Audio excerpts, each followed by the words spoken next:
শেখ এই মাত্র আসছেন আমাদের সুলতান ভাই, আর অনেক অতিথিবৃন্দর আপনারা যারা এসেছেন, চেয়ারম্যান সাহেব আছেন, আমাদের রূপ সাহেব আছেন, ডাক্তার শেখ, সাংবাদিক নুরুল আমিন সাহেব আছেন, অনেক অতিথির এখানে আছেন। সবচাইতে বড় কথা হইল এটা নবীর প্রেমের বাগান। এখানে সিনিয়র আর জুনিয়র নাই, সব নবীর প্রেমে পাগল। কথা কন ঠিক না বেঠিক? নবী যখন মক্কা থেকে হিজরত করে মদিনায় গেছে, ছোট ছোট বাচ্চারা গাছের উপরে উঠছে, বড়রা ডাক দেখে মুরব্বীর মাথার উপরে উঠছে, আমরা আপনাদের আগে আমার নবীকে দেখব। আর দলিল আসেনি, বুঝা গছ না, বন বাবা মাথার উপর থেকে উল্টা পাল্টা করছে না। আর দলিল চলতো না কেন? প্রেমের হিসাব নিকাশে দলিল চলে না। কথা কন ঠিক না বেঠিক? যখন নবীর প্রসঙ্গ আগে পড়ব, তখন আপনি যেমন প্রেম নিবেদন করার অধিকার আছে, যুবকটার অধিকার আছে। কথা বুঝতে পারছেন? তখন মুরব্বীরা আর ওই দলিল দিছে না, বড়রা মানা না ফরজ, কারণ নবী তো নবীকে মানা তো ফরজের ফরজ। কথা কন ঠিক না বেঠিক? এই জন্য আজকে আপনি দেখতেছি আর কি, অনেক মুরব্বী রেখে ছোট ছোট বাচ্চারা বয়ে রয়েছে, এরা দলিল দিলে কাম হইতো না। এটা নবীর প্রেমের বাগান। এই জন্য বলছি এখানে কোনো সিনিয়র জুনিয়র নাই, আমরা সব নবীর পাগল, আহলে বায়তের পাগল। কথা কম ঠিক না বেঠিক? এই শিষ্টে কমান একটু মিষ্টি করেন সাউন্ডটা, ঠিক আছে? আওয়াজ ঠিক আছে তো? আহলে বায়তের সদস্য হলো মৌলা আলী। নাম কি? মৌলা আলীর স্ত্রীর নাম হলো খাতুনে জান্নাত মা। এটা কি সাধারণ জিনিস? মৌলা আলী তিনি যিনি কাবা ঘরের চত্বরে জন্মগ্রহণ করছেন, হ্যাঁ, যার দুইটা সন্তান, ইমামে হাসান, ইমামে হুসাইন। যদি কোন সুবহানাল্লাহ। এই মৌলা আলীর মা ফাতেমা, হাসান, হুসাইন, চারজন হইল জান্নাতের টিকিট। জান্নাতের টিকিট প্রাপ্ত তো আছে, জান্নাতের গেটটা দাঁড়াই থাকবো, তারা জান্নাতের সর্দার। আঙ্গ দেশে বহুত টিকিট বেশি না আছে না, বেচা উল্টাইছে। হ্যাঁ, ওই আহলে বায়তের মোহব্বত না থাকলে, সাহাবীর প্রেম যদি না থাকে, তাহলে বেহেশতের মুখ দেখুন লাগতো না। আঙ্গ দেশে বহুত লোক হাসান হুসাইনের যখন কারবালার ওয়াজ করি বাজি, অনেকে কি কথা জানেননি, কিচ্ছা কাহিনী কারবালার ঘটনা বলে কিচ্ছা কাহিনী। আরে বেটা, ইসলাম জিন্দা হতা হয় হার কারবালা কি বাত। ইসলাম জিন্দা হয়েছে কারবালায় রক্ত দেওয়ার পরে। কথা বলেন ঠিক না বেঠে? আপনার ওয়াজ তো বুঝতে হবে। এই জন্য বলছি ওয়াজটা ঘটনা না, আজকের ওয়াজ। আজকের ওয়াজটা হলো চেতনা। এই চেতনা ঠিক রাখতেই বল। চেতনা যদি ঠিক থাকে, তাইলে দেখবেন আপনার সামনে কেউ দাঁড়াইতে পারত না। কথা কোন ঠিক নেই? এই জন্য চেতনা লাগবো। কি লাগবো? চেতনা লাগবে। কারবালার ঘটনা চেতনা, জীবন দিছে কিন্তু ইমান দেয় নাই। তা আমরা জীবন দিব কিন্তু ইমান দিতাম না। আঙ্গদেশের বহুত লোক তো বান্ডেল ফেলে ইমান বেচছে না।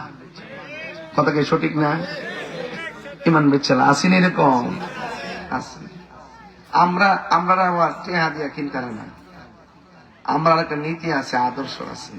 কারণ আমরা ফাঁকে ফান যত পাগল। কথা কোন ঠিক না বেঠি? এই বাবা, এই না না, আস্তে আস্তে আস্তে। বাবা বাবা তুমি বাবা মাথা ঠান্ডা রয়েছে বাবা, গরম হয়েছে। মিডিয়াওয়ালা আগে আজকে ডোলনা মাহফিল হইতেছে, অনেকে বিদেশ থেকে ওয়াজটা শুনতেছে না, এটাও তো একটা কম না। এই যে লাইভের মাধ্যমে অনেক আছে ঢাকা শহর আছে, আইতারছে না মাহফিলটা, ভাই না? অনেকে ঢাকা আছে চাকরি বাকরি করে আইতারছে না, অনেকে মাধবপুর ব্যবসা করে আইতারছে না, অনেকে কাজে কর্ম বই আইতারছে না। ওই লাইভে দেখতেছে আর কি ওয়াজটা। বাবা হ্যাঁ খেলা দিস না।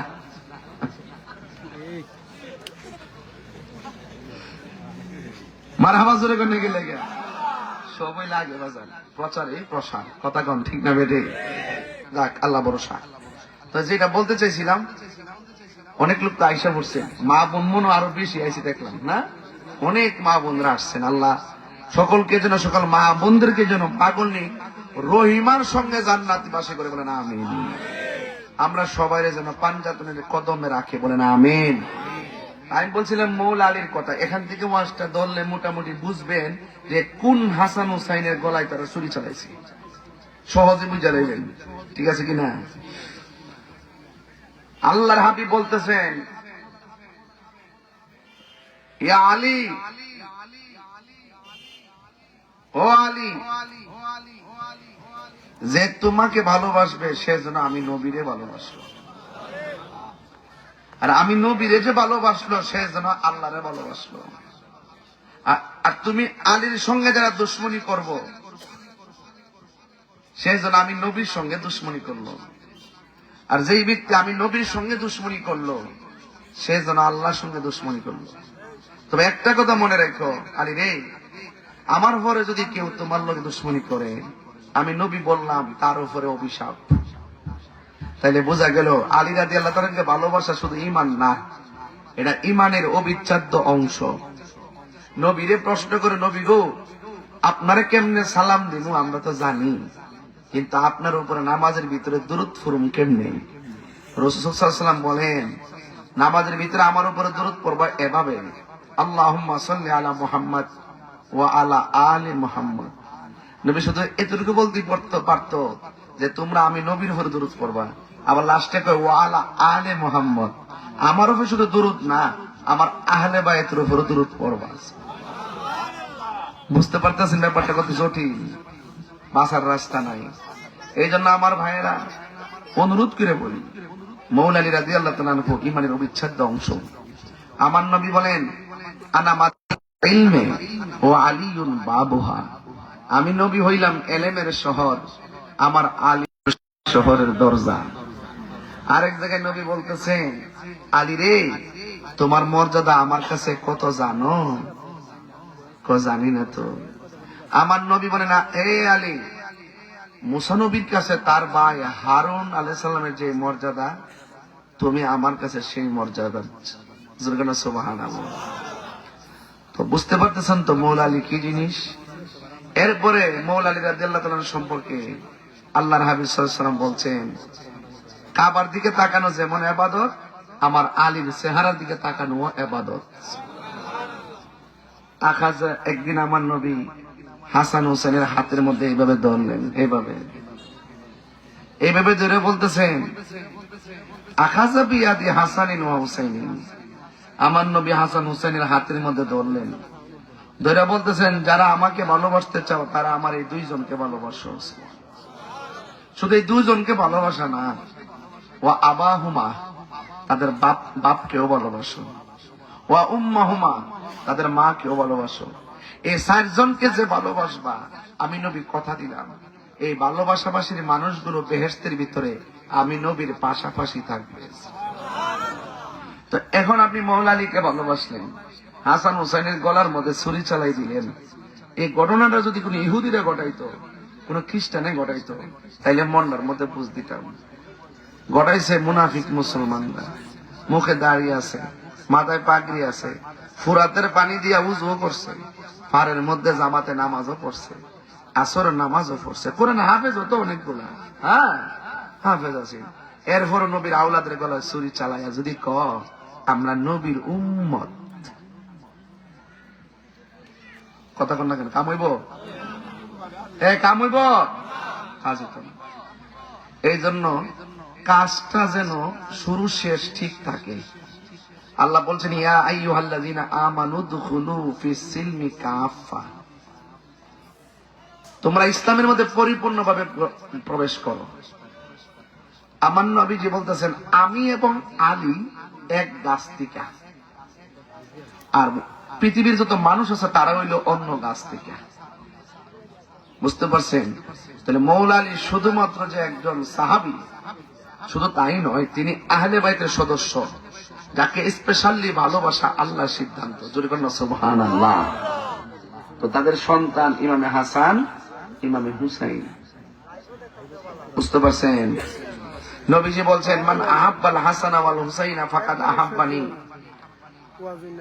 ওয়া মান আবগাদাহুমা ফাকাদ আবগাদানি। যেই ব্যক্তি আমার হাসান হুসাইনকে ভালোবাসলো সে যেন আমি নবীরে ভালোবাসলো, যেই ব্যক্তি আমার হাসান হুসাইনের সঙ্গে গাদ্দারি করলো সে যেন আমি নবীর সঙ্গে গাদ্দারি করলো। এখন আপনারা ডুলনার মানুষ, জবানটা খুলে কোন আমরা হাসান হুসাইনকে মহব্বত করতে চাই কি চাই না? একদিন ইমাম হাসান আরেকটু সামনে বাড়ি, তাইলে আরেকটু বুঝবেন। নবীজি যখন নামাজের সেজদায় যাইতো, ইমাম হাসান হুসাইন নবীর পিঠ মুবারকের মধ্যে বসে যাইত। নবীজি মাথা মুবারক উঠাইতেন না, যদি পয়রা ব্যথা পায় এই জন্য তিনি সেজদাটারে লম্বা করে দিতেন। পিছন দিক দিয়ে এমনি দইরা লাস্টে সামনে এনে বয়া গলার মধ্যে চুমা দিত, ঠোঁটের মধ্যে চুমা দিত। এমন আদরের হাসান হুসাইনকে বেয়াদবরা ইমাম হাসান রাদিয়াল্লাহু তাআলা কে বিষ পান করাইল। ইমাম হুসাইন রাদিয়াল্লাহু তাআলা কে নিদারুণ ভাবে কষ্ট দিয়া শহীদ করছে। একদিন ইমাম হাসান রাদিয়াল্লাহু তাআলা, ইমাম হাসান সম্পর্কে একটু কথা বলতে হয়, আমরা অনেক সময় সুযোগ পাই না, কইয়ালাই। ইমাম হাসান রাদিয়াল্লাহু তাআলা নাভি মূল থেকে যে কপালে তালু পর্যন্ত যে জায়গাটা, এটা সম্পূর্ণ আমার নবীর মতো ছিল। আর নাভি থেকে নিচের যে অংশ ইমাম হুসাইন রাদিয়াল্লাহু তাআলা সেই অংশটা পাইছেন। সুবহানাল্লাহ। এই জন্য নবী বলছেন, হাসান হুসাইন আমি নবী থেকে আর আমি নবী হাসান হুসাইন থেকে। জোরে কন্যা সুবহানাল্লাহ। তো একদিন ইমামে হাসান বুকের মধ্যে এইভাবে চাপ দিয়া ধরছে। ছোট ভাইটা ঠিক একটা ভাই বুকে ধরলেন, কি লেগে বাইরে কেনা যেন আমার খাওয়ানোর সাথে বিষ পান করাই দিছে। অথচ আমার নবী এই ঠোঁটের মধ্যে চুমা দিছে। নবী যে এই ঠোঁটের মধ্যে চুমা দিছে, এই ঠোঁট দিয়া বিষ পান করাই দিছে। নবী যে গলার মধ্যে চুমা দিছে, এই গলা দিয়া ছুরি চালাই দিছে। তো ইসলামের সবচেয়ে বড় ক্ষতি করছে ইহুদিরা না, মুনাফিক মুসলমানরা। আজকে দেখেন ইরান আর ইসরায়েলের যুদ্ধ, বাংলাদেশের আহলে হাদিসরা ইরানের বিরুদ্ধে অবস্থান নিয়েছে। কি কয়? কয় এরা শিয়া, এরা এই সমস্যা এই সমস্যা। আর বেটা এরা যুদ্ধ যদি আঙ্গুল লোকে হয়, সুন্নিদের সাথে হয়, তখন আমরা প্রসঙ্গটা আনবো কোনটা শিয়া কোনটা সুন্নি।